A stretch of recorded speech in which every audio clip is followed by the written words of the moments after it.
Can I open this Excel and show it to you and still have it be recording? I don't know, I'm trying. So for Excel, you click on that first row, you go to View, and you choose, oh wait, I chose a column. You choose Freeze First Column. So now look, column A will stay there. Now I'm going to unfreeze it.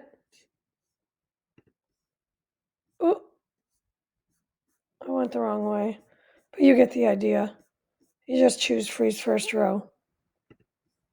In the View,